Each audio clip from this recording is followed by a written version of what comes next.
para mais uma live hoje. Vamos aguardar então o pessoal se conectar. Essa live faz parte da Semana do Meio Ambiente, né, que vai de 1º a 5 de junho. E hoje a gente vai ter a participação do professor Fabrício, falando um pouquinho sobre direito ambiental e cidadania. Vou aguardar o professor Fabrício conectar, daí a gente chama ele para a live e eu faço as devidas apresentações.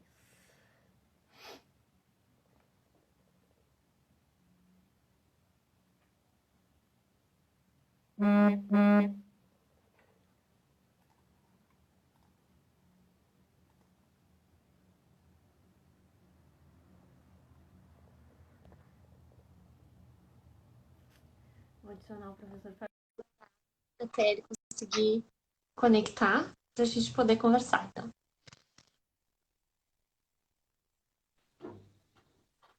Olá! Oi, oi, oi! Olá! Tudo bem? Tudo bem? Beleza, beleza. Tá dando um pouquinho de eco, tá dando um pouquinho de ouvir minha voz daqui, não sei se tu consegue editar. Deixa eu tentar botar o microfone, vamos ver como é que fica. Tá.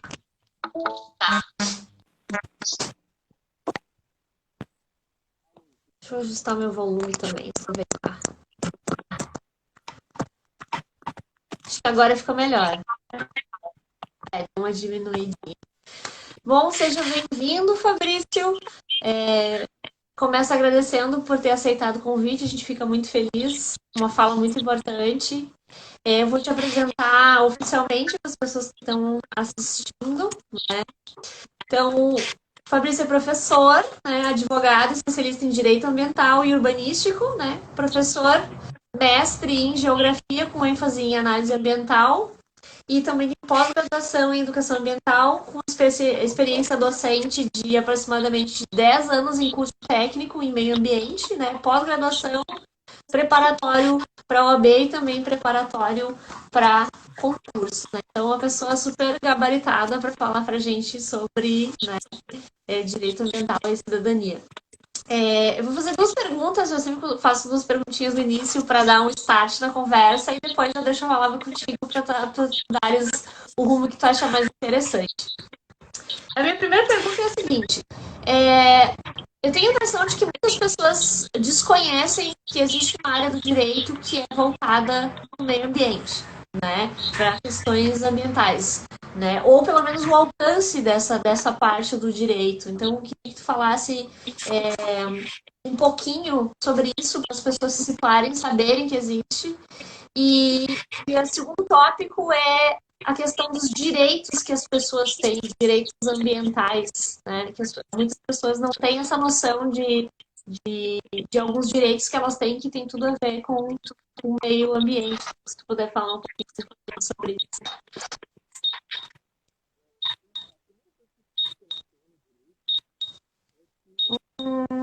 Fabrício, só vou te interromper porque o teu som não tá saindo. Não tô conseguindo te ouvir. Acho que o teu microfone não tá ativado. Ainda não. O pessoal que tá assistindo consegue ouvir o Fabrício? Ou sou só eu?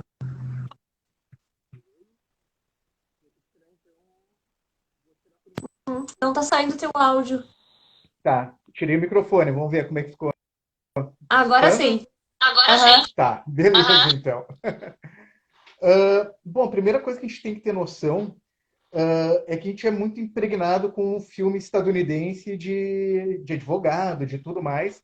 E a primeira noção que a gente tem que ter é que o nosso direito ele não tem nada a ver, ou quase que nada a ver, com o direito dos Estados Unidos. Então, a primeira coisa que a gente tem que ter noção é isso aí. Que enquanto o direito dos Estados Unidos é um direito feito em cima de costumes, de uma tradição, e não necessariamente de regras pré-estabelecidas, no Brasil, nós temos toda uma outra cultura e é uma concha de retalho de modelos jurídicos diferentes. Então, o nosso direito civil ele vem lá do direito romano, o nosso direito administrativo ele vem do direito francês. O direito constitucional ele vem muito do português e do alemão, e é nessa concha de retalhos que a gente vai trabalhando o direito. E toda essa concha de retalhos são extremamente importantes para o direito ambiental. Que, como tu disseste, tem toda uma turma que não conhece, não sabe o que é o direito ambiental, e não conhece ele como uma área específica do direito realmente. Então, o que precisa, que é necessário para ser uma área do direito? Ela precisa ter princípios, ela precisa ter algumas coisas que separam ela dos outros ramos do direito. Então, eu costumo dizer que os princípios do direito ambiental é a alma. E todo o restante da sua estrutura acaba sendo essa relação que nós temos de direitos ambientais. Então, não tem como falar em direito ambiental sem falar nos princípios. E isso, inclusive, para a gurizada da OAB mesmo, o pessoal já formado em direitos, alguns não têm essa cadeira na faculdade. A primeira aula sempre é sobre princípios de direito ambiental. Então, é com eles que eu começo sempre. Outra questão também muito forte para a gente, que é necessário para esse primeiro pontapé, é saber que existe hierarquia no direito.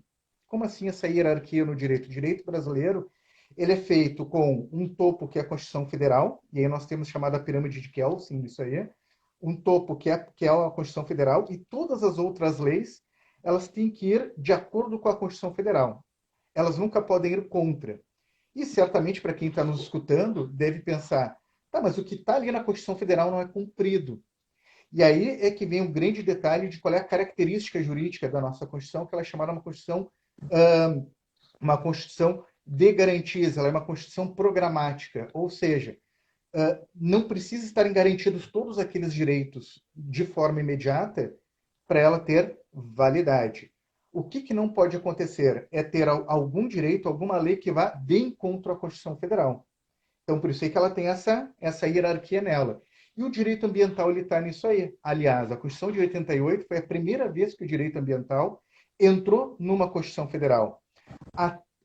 Até as constituições anteriores, e que daí vai bem ao encontro da nossa temática, o direito ambiental estava dentro da área de saúde. Então, quando se falava em direito ambiental, se falava necessariamente na área de saúde. Então, por isso é que alguns princípios eles vão bem ao encontro. E mais do que o direito ambiental, uma coisa que anda muito casada com o direito ambiental e que, quem sabe, na nossa conversa a gente acaba desenvolvendo um pouquinho isso aí, é o direito urbanístico também. Então, a questão do direito urbano. E uma coisa quando a gente fala em direito também é saber que direito ele é uma resposta política sobre regramento da nossa sociedade. Então, por isso aí, uma das coisas que a gente tem que ter noção é que não existe um movimento ambientalista, existe uma multiplicidade de movimentos ambientalistas, desde aqueles mais restritivos até aqueles mais que buscam uma sustentabilidade. Então, a gente pode pensar desde aquela galera ecossocialista mesmo, até uma galera que vai para o desenvolvimento sustentável. O nosso direito ambiental brasileiro, ele vai nesse sentido, ele vai no sentido social-democrata, que é o sentido do desenvolvimento sustentável.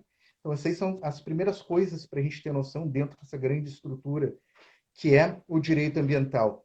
E quando a gente fala em sustentabilidade, nessa pegada, nós temos que ter alguns pontos fundamentais, que e até vou te trazer uma frase aqui, sensacional, que ela diz: desenvolvimento que satisfaz as necessidades presentes sem comprometer as capacidades das gerações futuras para suprir as próprias necessidades. Então, isso aí que é o desenvolvimento sustentável. E o direito, todo o arcabouço dele, acaba indo por aí. Só para fazer uma pequena diferença também, e que é bem, a meu ver também é bem interessante, é que apesar do direito animal normalmente ele estar correlato com o direito ambiental, o direito animal ele é cada vez mais dissociado do direito ambiental e ele vem com uma ideia própria. E o que é interessante, que é legal de saber essa diferença do direito ambiental para o direito animal. Enquanto o direito ambiental analisa a complexidade, analisa a espécie como um todo, o direito animal analisa o indivíduo. Uhum. Então, enquanto o direito ambiental ele pensa na nossa sobrevivência, no equilíbrio ambiental, o direito animal ele pensa no direito se me fugiu a expressão agora, mas enfim, de ter sentimentos, pensamentos e tudo que os animais também têm. Uhum. Então, claro, a nossa pegada aqui, ela vai mais para uma pegada de direito ambiental, mas com umas pitadinhas de direito animal, porque, salvo a questão geopolítica que está por trás da pandemia, em que está toda uma guerra de narrativas, realmente começou em Wuhan, começou nos Estados Unidos, e aí foi quando militares estadunidenses foram para lá e acabou se misturaram na feira. O fato é que vendo um estudo de um desembargador do Rio de Janeiro, ele disse que para ter acontecido, as condições para ter acontecido a pandemia foi a condição entre um morcego com um outro mamífero, todos eles misturados com a presença do ser humano, somente a partir daí, não teria sido nem do morcego direto para o ser humano. E essas condições é que exatamente o mercado de Wuhan apresentaria. Então, quando a gente pensa nessa relação do direito, o direito ele acaba sendo uma forma, uma normativa para a nossa relação no dia a dia. Então, o direito ambiental ele vem muito nesta relação. E falando em direito ambiental, uma coisa também que as pessoas não se dão conta muitas vezes é o que é o direito ambiental. E o direito ambiental, quando eu pergunto em sala de aula, e aí desde o técnico até a galera da pós-graduação, eles vêm com a primeira resposta, que é a mais natural, que o direito ambiental é aquele direito ao verde, à árvore. A gente já pensa na galera bicho grilo abraçando a árvore para não derrubar e tudo mais. Mas o direito ambiental é muito mais que isso aí. E aí vem bem a minha veia geográfica nisso aí, que o direito ambiental ele é o direito de todo o espaço, ou seja, concreto e imaterial. Então, como assim? O que é esse direito ambiental, então? Além do meio ambiente propriamente dito, também é o meio ambiente cultural, também faz parte do meio ambiente ambiental. Logo, um dos concursos que eu preparo de vez em quando, gurizada, é para o IFAM. Artificial, que é o meio ambiente urbanístico, e o meio ambiente laboral. Então, o lugar que nós trabalhamos. Tudo isso aí acaba sendo tipos de meio ambiente. Então, sempre quando a gente fala nessas relações de direito ambiental, todos eles fazem parte dessa relação. Então, acho que uma primeira explanação, assim, só o que é o direito ambiental, o que as pessoas, para começar a enxergar o que é esse direito ambiental. E esse direito ambiental, dentro do direito constitucional, ele é um direito difuso. O que é um direito difuso? É aquele direito que não pertence a mim especificamente, não pertence a ti especificamente, não pertence a nós, uma coletividade de professores, mas pertence a todo mundo. Então, isso aí quer dizer o quê? Cada vez mais no mundo se entra com ações de direito material mesmo, ou seja, ações de reparação civil, financeira e tudo mais, pelo direito ambiental que é degradado no mundo inteiro. Então, um dos momentos na minha docência de direito ambiental que me marcou muito foi quando eu estava entrando um pouquinho antes da sala de aula e, na época, a ministra da Agricultura, Cátia Abreu, ao ser perguntada sobre o desmatamento no Brasil, que estaria crescendo, a Cátia Abreu pegou e tinha dito, olha, é o preço que nós pagamos para ter a melhor agricultura do mundo. Ou seja, se privatiza um pedaço do direito que é meu, direito difuso, e, claro, na hora do prejuízo, se socializa isso aí.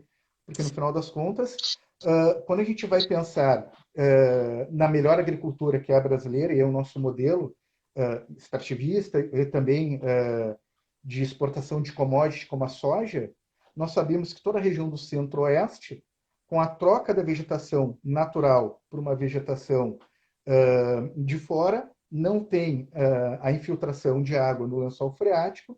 Isso aí quer dizer que cada vez mais os rios eles têm uma menor capacidade e o Planalto Central brasileiro é onde é a chamada nascente, grande nascente dos rios brasileiros, porque está tudo lá, grande caixa d'água.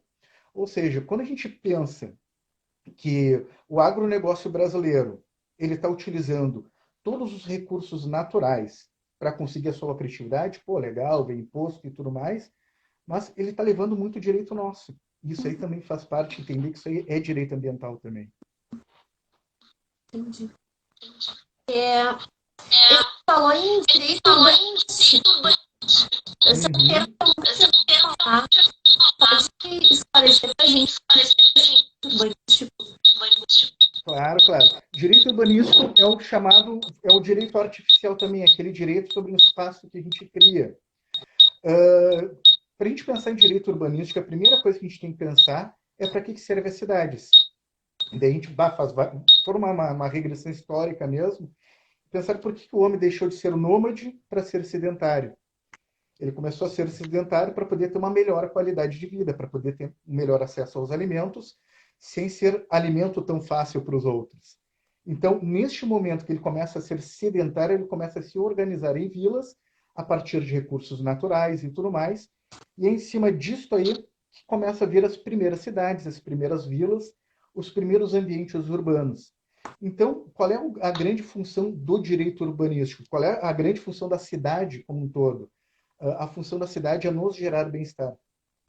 No momento que nós temos um município em que tem muito congestionamento, o município, vou pegar Porto Alegre agora, que a gente está em todo esse momento da pandemia, a gente está com falta de ônibus e tudo mais. No momento que a população, o frentista, que está lá na Lomba do Pinheiro, ele não consegue pegar o ônibus dele para ir trabalhar no posto de gasolina dele lá no centro ou na zona norte, onde for, isso é um problema de direito urbanístico. Ou seja, o direito urbano não está sendo garantido para ele. Então, quando a gente pensa em direito urbanístico, a gente pensa nessa série de detalhes, inclusive relações políticas que vêm em cima disso aí. Eu vi pessoal dizendo, olha, está previsto, inclusive, que nesse período de pandemia, que vá lá, se entre na nossa casa para poder fazer uma base para cuidar do coronavírus. E, claro, para a população isso aí assusta, mas para quem já é do meio jurídico, sabe que isso aí, sim, está previsto na lei 3.020 alguma coisa. Deixa eu só dar uma coladinha rapidinho aqui. Não, 13.900. Ai, vou apanhar aqui agora. 979 de 2020, que é a lei do governo federal sobre a pandemia agora. E nela está previsto isso aí, até algumas coisas que eu desconfio ser inconstitucional, como pegar alguém à força e vacinar, e dar tratamento disso aí. Isso aí vai, com certeza, vai de encontro à lei de assistência social, a lei orgânica de assistência social. Mas o direito urbanístico, então, é o direito que nós temos a ter um meio urbano, um meio ambiente urbano saudável também. E aí tem uma série de requisitos. Quando a gente fala, por exemplo, porque quando a gente pensa nessa pandemia, ela está, que como fala um aluno meu, ela veio dos ricos para pegar os pobres. E daí, sim, na verdade é isso aí. Por quê? Porque aquelas pessoas que têm um melhor poder aquisitivo, elas conseguem se isolar. Enquanto aquela galera que tem um menor poder aquisitivo acaba morando todo mundo na mesma casa. Eu me lembro de um estagiário que estava fazendo um trabalho dele da faculdade uma vez, que ele queria fazer guarda compartilhada e no serviço de assistência judiciária gratuita que ele estava estagiando. Ele falou, dá uma olhadinha aqui para mim e ver como é que é. E o cara guarda compartilhada. Já conversou com a família para ver se dá para fazer? E ele, não, por que não? Porque aí tu está prevendo um quarto para cada um. Tu tem certeza que tem um quarto para o pai e para a mãe, que tem. Porque o que mais acontece é o ter isso aí, várias visitas sociais, eu já fui e vi isso aí presencialmente. A casa, compensado, chão de barro e só uma caminha onde a família inteira se amontoa ali. Então, como é que a gente vai falar em isolamento para as pessoas que vivem nisso aí? Eu estou falando do centro de Porto Alegre, uma das capitais mais longevas do Brasil. Então, quando a gente pensa em Porto Alegre, lugares que não tem banheiro, que não tem condições sanitárias, no centro ali onde existia a Vila Chocolatão, as famílias não tinham banheiro, tinha gente que não sabia que era um vaso sanitário. Tanto é que quando eles foram mandados para as casas deles, foram tirados dali para fazer o luxuoso prédio Ministério Público Federal ali, do restante da Justiça Federal do entorno, teve gente que plantou uma flor no vaso sanitário, porque disseram que era um vaso. E ela não sabia que era aquilo, plantou uma flor. Então, quando a gente pensa em direito urbanístico também, ele está ligado diretamente a isso. Uhum. A cidade, ela está prestando realmente as condições de bem-estar para essa população. Tem hotel vazio, por que não pega parte dessa população e bota em alguns hotéis? E assim vai, tudo isso aí é direito urbanístico. Entendi. Deixa eu te fazer, eu sou super perguntadora. Quais tu acha que são os direitos ambientais que a população não faz nem ideia que tem, mas que a gente são assegurados, mas as pessoas não conhecem? Uhum. Vou pegar um bem básico assim. Tu foi lá, pegou um chiclete lá num determinado boteco, tá caminhando, terminou de mascar esse chiclete, encontra outro boteco, o tiozão do outro boteco ele é obrigado a receber esse chiclete Uhum. lá por causa da logística reversa que está previsto na Política Nacional de Resíduos Sólidos. Então, toda a cadeia produtiva ela é responsável por pegar também aquele determinado produto. E aí também fazendo mais um link com a pandemia sobre os resíduos que nós estamos deixando. Aliás, primeiro fazer uma diferença entre resíduo e rejeito. Porque o rejeito é aquilo que a gente não consegue mais utilizar. O resíduo é aquilo que a gente consegue dar uma outra destinação. E naquele teu vídeo fantástico, estou dizendo o que tu faz para poder produzir o mínimo de lixo, lixo zero e tudo mais, a caminhada é exatamente essa aí, porque quando a gente tem todo um cuidado, realmente o lixo, ainda que nós produzimos no Brasil, acaba sendo basicamente o lixo do banheiro. Porque o Uhum. restante tudo o único rejeito, então, é o do banheiro. O restante tudo é resíduo. Sim. E, e daí, esse resíduo, no momento que tu separa direitinho, tu minimamente organiza, lava direitinho aquela garrafa antes de jogar fora, se preocupando com a pessoa que trabalha com ele, tudo isso aí tu acaba tendo uma outra relação. Então, até a forma que tu trabalha com o teu lixo, com o teu resíduo, muda inclusive a tua visão econômica de muitas coisas, de parar de gastar um pouquinho mais uma coisa na outra, porque às vezes tu só joga e não presta atenção. Quando tu Sim. começa a separar direitinho, tu começa a ter uma outra relação econômica também com isso. E aí é que vem a Política Nacional de Resíduos Sólidos, em que ela prevê que todos nós tenhamos sim uma coleta seletiva. Mas o que acontece? Tem lugares que não passa essa coleta seletiva. Quando eu morava em Viamão mesmo, não tinha coleta seletiva, mas eu já tinha esse costume. Então, na parede da cozinha tinha um monte de ganchinho e cada um deixava um para papel, um para lata, assim por diante. O único lixo da rua que não era remexido era o meu, era o nosso. Então, por Uhum. quê? Porque a pessoa que ia lá pegava já sabia que estava tudo separadinho e aí não tinha esse tipo de estresse. Então, isso aí preocupando também com a pessoa que garante o sustento dela e da família a partir daquilo. E nisso aí eu estou falando contigo sobre Política Nacional de Resíduos Sólidos. Uhum. E falando também nisso aí, e fazendo o nosso link com a pandemia, a questão do que a gente está fazendo agora com os nossos resíduos, né? E aí, então, para a gente pensar na destinação adequada dos nossos resíduos hoje, a Associação Brasileira de Engenharia Sanitária e Ambiental, eles fizeram todo um protocolo muito bacana em cima da ABNT e das resoluções do CONAMA. Então, a ABNT, a Associação Brasileira de Normas Técnicas, que é quem regulamenta tudo para a gente, então a galera da academia vive, mas não só nós da academia vivíamos da ABNT, mas todo mundo que trabalha na área técnica vive dela também. Mas para quem milita na área ambiental, também usa as resoluções do CONAMA, que é o Conselho Nacional de Meio Ambiente. O Conselho Nacional de Meio Ambiente ele tem duas funções. Uma é prestar consultoria à Presidência da República e a outra é estabelecer regras. Ele é composto pela sociedade como um todo. Então, tem Ministério Público lá, tem associação de ONGs, de empresas privadas. É a sociedade como um todo que está representado ali. Então, a ABS, o que ela fez? Eles fizeram toda uma cartilha explicando o que você tem que fazer com o teu resíduo agora. Então, num primeiro momento, eles disseram, olha, vai lá, se tu sabe que é certeza que a pessoa que está lá é isolada, bota numa sacola vermelha, lacra ela assim, assim, assado.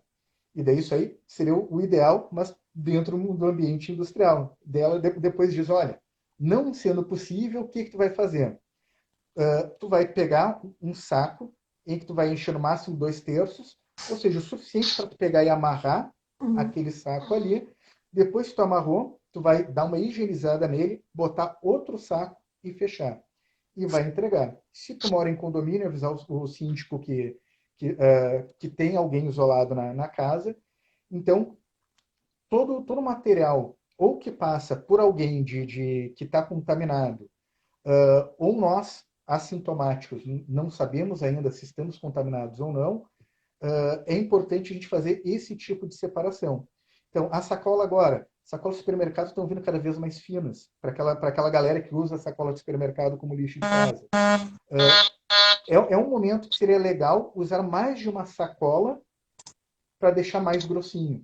Uhum. E realmente, se tiver alguma coisa que tu acha que está contaminado, do mesmo jeito que quando quebra um vidro, é legal tu botar um baita de uma fita crepe lá escrito vidro quebrado para o amigão lá que tá juntando, também colocar ali, casa com Covid. Então, algo do tipo. Então, é isso aí que a Associação dos Engenheiros Sanitários, eles nos indicam.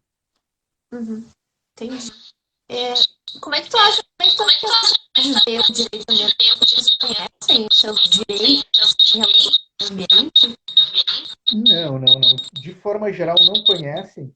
E quando a gente fala, então, na questão da sustentabilidade, tem alguns eixos básicos da sustentabilidade que eles têm que ser seguidos. Então, que eixos seriam esses? O primeiro eixo é o eixo da educação. Uhum. E a educação, e aí é bem interessante que a Política Nacional de Educação Ambiental, ela proíbe ter uma matéria específica no colégio de educação ambiental. Então, é obrigação da biologia, é obrigação da geografia, todo mundo trabalhar de forma transversal. Então, não pode ter. Mas o que é bacana, que é interessante em Porto Alegre nós tínhamos até, enfim, mudar o cenário político e acabar acabar ou quase que exterminar totalmente com a educação ambiental em Porto Alegre. Nós tínhamos lá o Laboratório de Inteligência Ambiental e Urbana.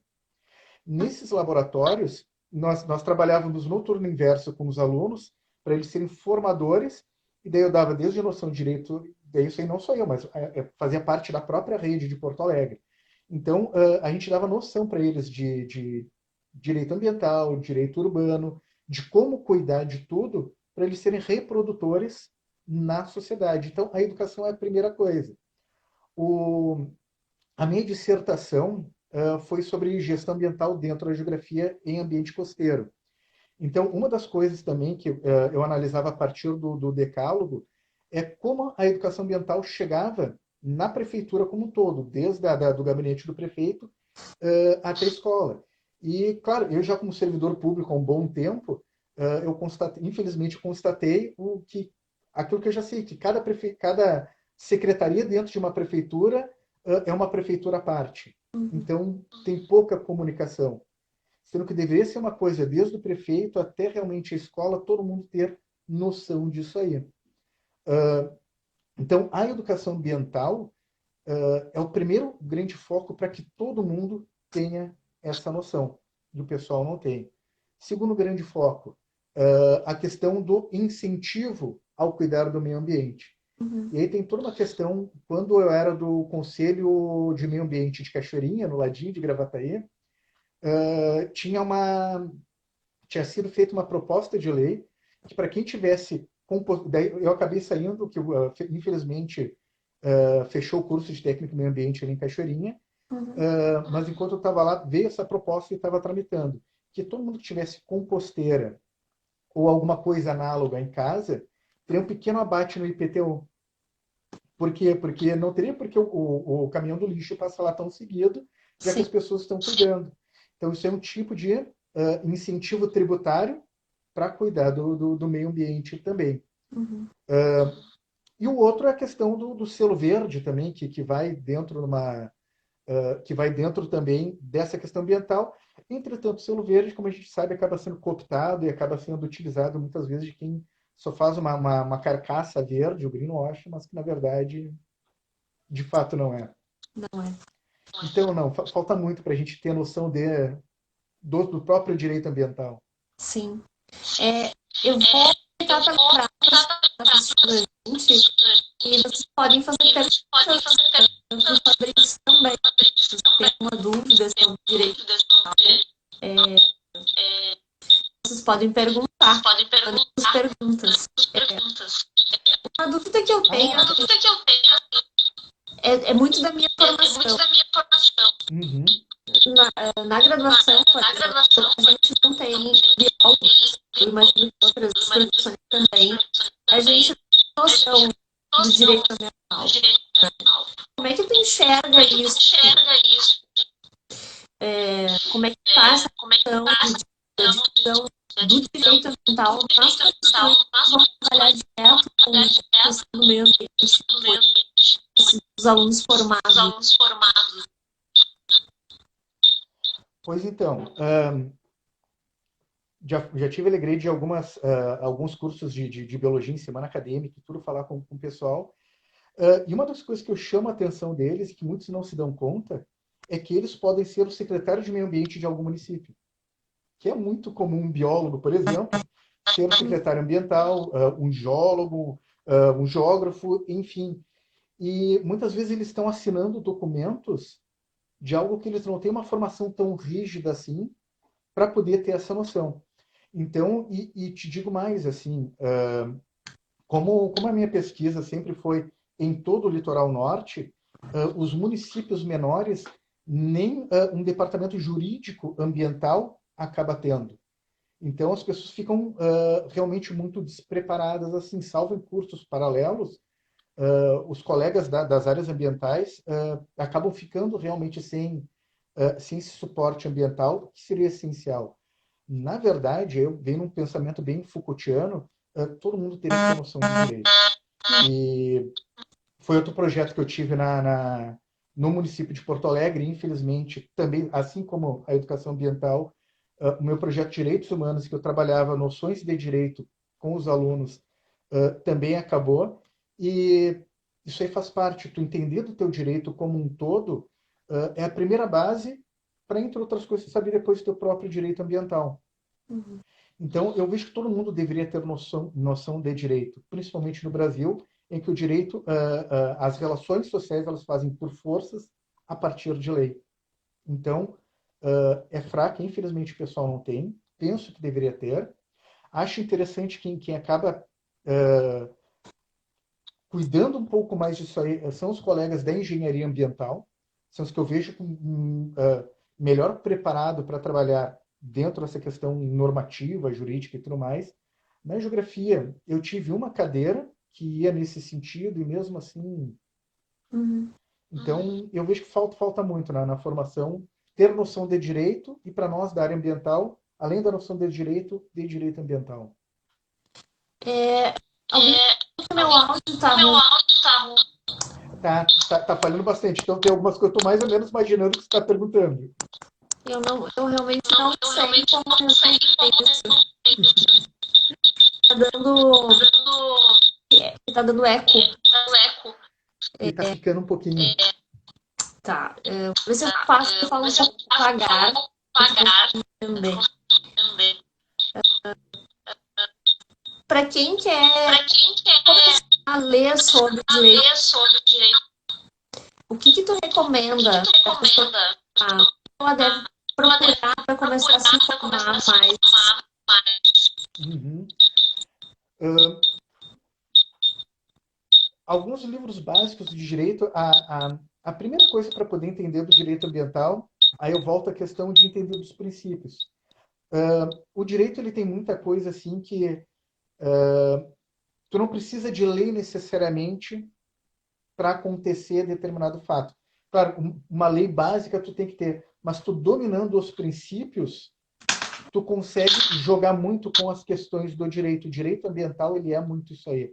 Ele é muito principiológico.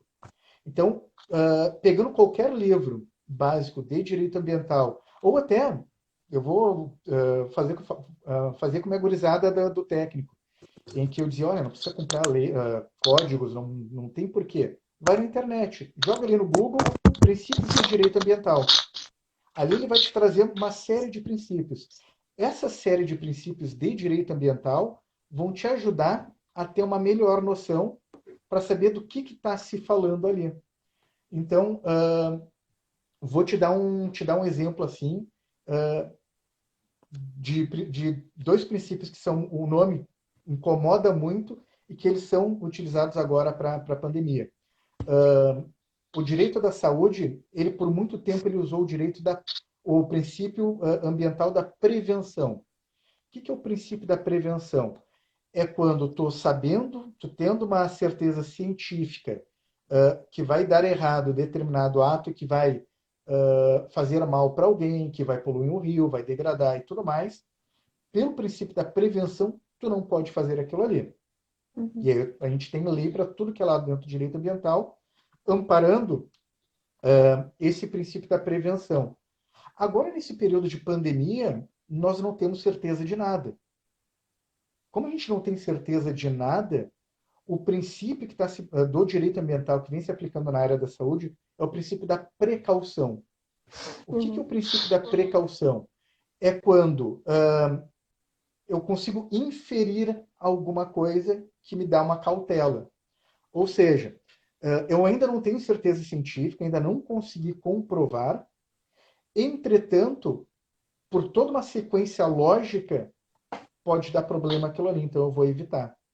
Por exemplo, nós não temos certeza ainda de o tempo absoluto que o vírus ele fica em determinados objetos. Então, como a gente não sabe qual é o tempo mínimo que ele fica, tem uma estimativa. Eu até peguei aqui alguns números. O aço, por exemplo, ficaria 44 horas, o plástico, 5 dias, silicone, 5 dias, vidro, 4 dias, cerâmica, 5 dias, PVC, 5 dias, metais, 5 dias, papel de 4 a 5, madeira 4, alumínio de 2 a 8 horas, látex 8 horas, teflon 5 horas. Então, tudo isso é estimativa. O que é bom fazer neste momento? Evitar. Evitar até por um tempo maior. A gente não tem certeza. A estimativa é que a distância social ela tem que ser de 1,5 m a 2 metros para ter uma segurança maior. Tá, mas a gente realmente sabe disso aí? A gente tem como modificar toda essa relação? Como a gente não sabe com certeza, o princípio da precaução é o que nos garante, então, que a gente que venham leis que, olha, tu não pode sair em determinado lugar. Tu para entrar num determinado lugar, tu tem que ser esterilizado. E, por exemplo, agora está vindo muito essa questão das pessoas que estão sentindo o seu direito de liberdade invadido pelo fato de usar máscaras. E aí diz, olha, isso aí está indo contra a minha liberdade.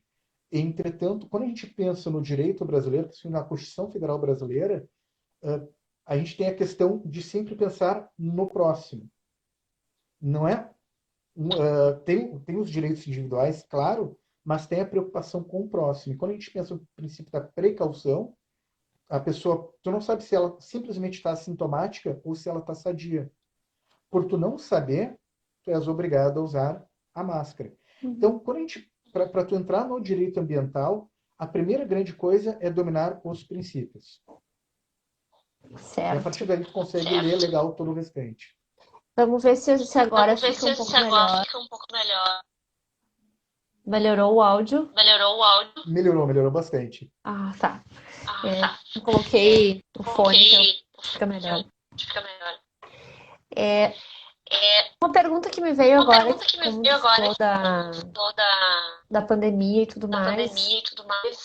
A gente sabe que a emergência de muitos vírus, ela se dá por conta de interferência de seres humanos no meio ambiente, né? Tu vê como uma tendência para o direito nessa parte ambiental que se comecem a desenvolver mais regramentos que visem evitar futuras emergências de novos vírus, né, e surgimento de novas pandemias. Bom, perfeito. Tanto é que a própria OMS ela traz que a situação que nós estamos é uma zoonose e que, enfim, que as nossas últimas grandes doenças dos séculos vêm todas de zoonoses, né? Desde AIDS, cólera, SARS, tudo, enfim, o que a gente está vivendo agora. Aliás, a cólera no Congo, de novo, acabou estourando agora essa semana. Então, que acontece? O direito brasileiro, ele é lindíssimo. Ele é cheio de regramentos. Nós já temos várias e várias previsões.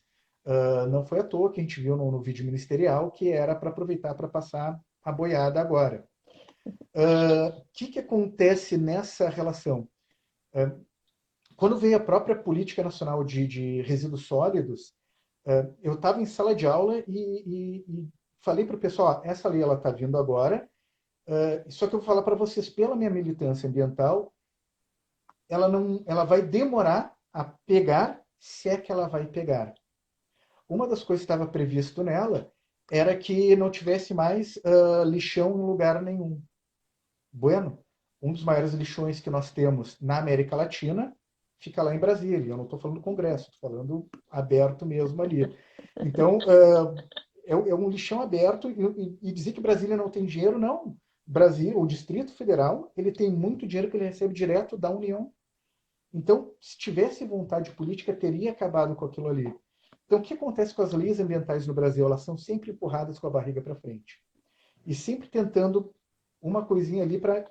Tem um princípio do direito ambiental também, que é o princípio do não retrocesso ambiental, e que ele toda hora ele é espisoteado. Por exemplo, de 2017 para 2018, se eu não me engano, teve uma decisão do Supremo Tribunal Federal que cuida da questão constitucional, que foi lá e disse, olha, vaquejada é inconstitucional, porque tu está judiando muito do bichinho. Em tempo recorde foi aprovado uma emenda constitucional permitindo a vaquejada. Foi posto lá mais um artigo, no artigo 225 da Constituição Federal, permitindo a vaquejada. E, enfim, isso aí, a meu ver, é escancarado retrocesso ambiental, puxando o direito ambiental ainda como correlato ao meio ambiente. Só que isso a gente faz no Brasil. Então, a questão, mais do que simplesmente o regramento, é o pegar. E aí, o pegar, a gente volta para a educação ambiental. Para compreender a educação ambiental. E, enfim, a humanidade como um todo...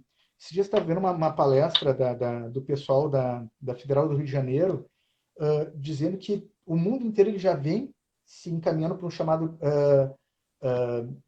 New Deal Green, ou Green New Deal, que seria uma nova retomada econômica, mas cuidando do meio ambiente. E que, claro, nós aqui no Brasil estamos completamente atrasados em relação a isso aí, na verdade, retrocedendo. Então, o que acaba acontecendo? O mundo inteiro ele vem clamando mais uma vez como em 72. Em 72, lá na conferência de Estocolmo, separou os dois grupos. E separou, então, o Clube de Roma e os desenvolvimentistas. E o engraçado, tristemente engraçado, é que nós estamos voltando a este momento em que, economicamente, pelo Acordo de Paris e tudo mais, é mais viável economicamente cuidar do meio ambiente, mas nós, no Brasil, estamos voltando a ser cabeça de chapa lá dos desenvolvimentistas. Ou seja, deixando o Clube de Roma para lá, que é dos países ricos, tudo que querem cuidar do meio ambiente, e a gente está passando por cima de novo. Então, mais do que lei, tem que pegar. O pegar, às vezes, também faz parte a fiscalização, e aí faz parte de vontade política também. Nesse curso técnico meio ambiente que eu lecionava, eu falava muito isso aí para eles. Que, enfim, todos os nossos atos são políticos e quando a gente vai votar também, mais do que nunca. Não confie em candidatos que diz que vai cuidar do meio ambiente e ao mesmo tempo diz que não vai investir em RH ambiental. Ou seja, um cara que diz que, olha, eu vou cuidar do meio ambiente, vou agilizar um processo de licenciamento e tudo mais, sem dizer que está investindo fortemente em recursos humanos nisso aí, ele simplesmente está arranjando, está dando um jeitinho para atropelar o direito ambiental e passar tudo de qualquer jeito. Então, tem que ter educação ambiental. Sem educação ambiental não tem como. É a conscientização. No fim, a gente volta E a gente sempre na volta educação, sempre na né? educação, né?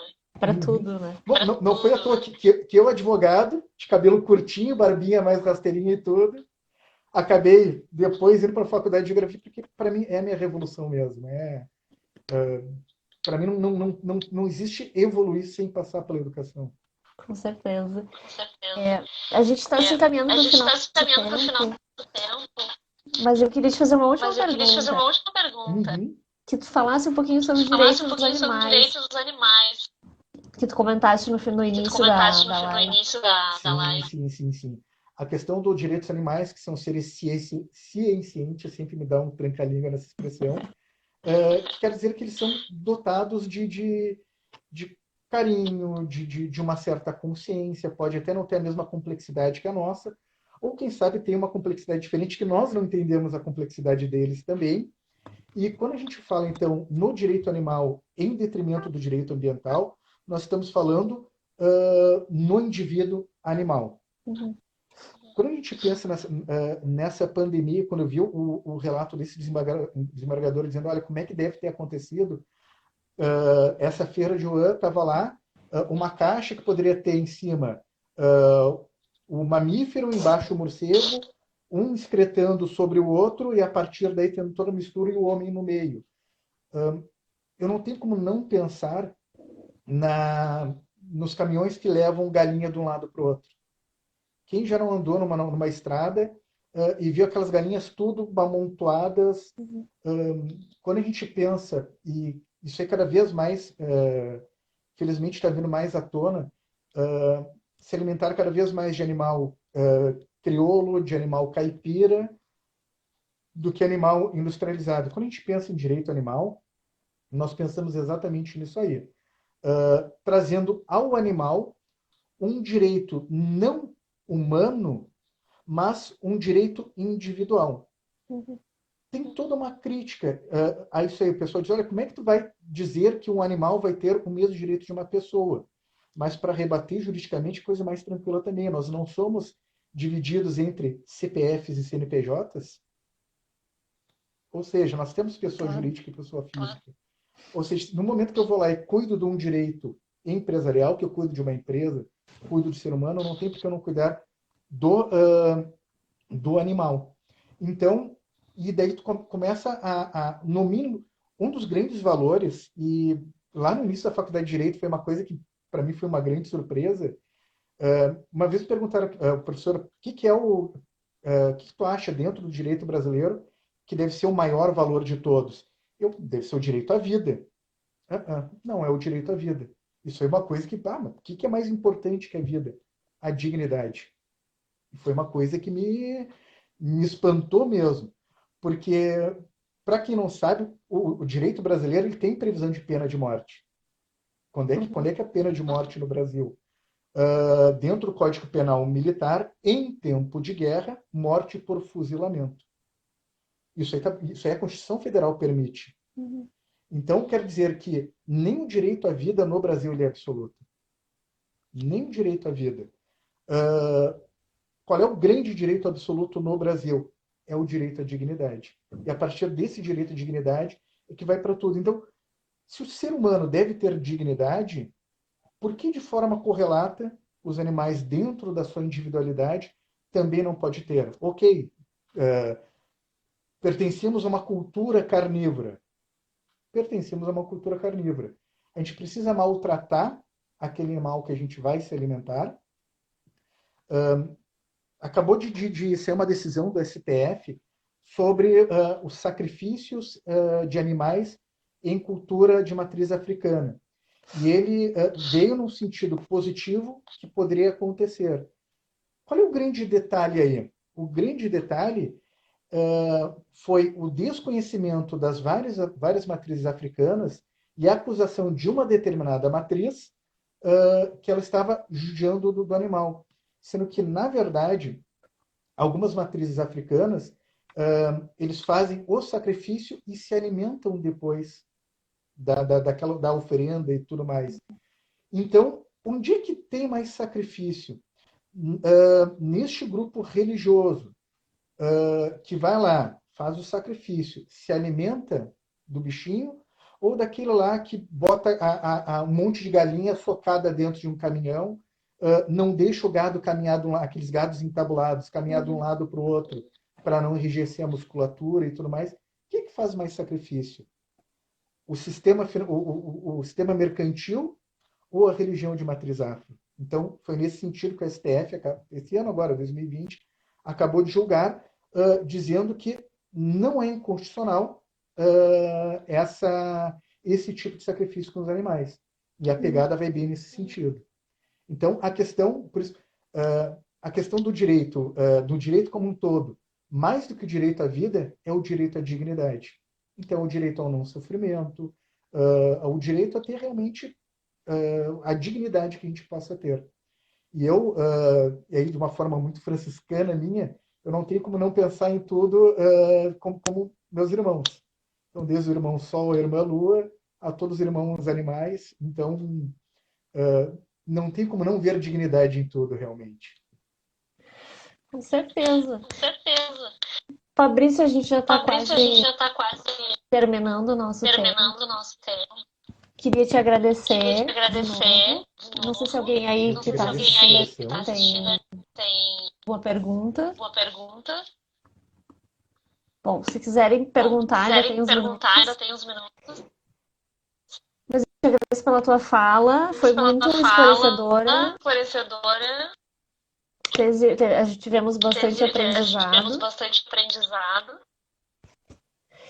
E muito obrigada. Espero que a gente consiga trazer mais vezes para falar do Sul Gravataí. Sempre as ordens. Como eu já tinha te dito, né? Eu saí do IFE e trago o IFE no coração, realmente. Eu saí do IFE, mas eu deixei, um pedaço do meu coração ficou no IFE. Mais do que simplesmente toda a ótima relação que eu tive como professor. Aí, infelizmente, não consegui conviver contigo. Mas com todo o ambiente sensacional que eu tive no IFE, mais do que isso aí, o modelo Instituto Federal como educação pública para o Brasil é a revolução que eu sonho, que é aulas não tão lotadas, professor bem remunerado, aluno com psicólogo, aluno com toda uma estrutura. Tanto é que quando a gente vai ver lá no Enem os melhores resultados, inclusive em relação à escola militar, eu não falo mal porque eu sou ex-aluno de escola militar, apesar do shape aqui, eu venho de escola militar, e tenho todo o carinho, nunca vou falar mal falo com todo o amor do mundo até hoje do Colégio Tiradentes, onde eu estudei. Os IFES, eles conseguem ser, dentro daquele tripé universitário, eles conseguem, para a educação básica, ser a revolução que a gente precisa. Professores extremamente qualificados, bem remunerados, e infelizmente uma coisa acaba estando ligada à outra. Então, o IFE é o que eu sonho para a nossa educação. Então, sempre que o IFE precisar de mim, eu vou estar às ordens do IFE. Que bom, que bom. Eu concordo contigo. Como pessoa que já teve pezinho em diversas escolas, de diversas esferas. Eu acho que os IFES são a educação que deu certo no Brasil, né? Então, é um prazer estar lá dentro e eu concordo contigo na tua visão sobre os institutos federais.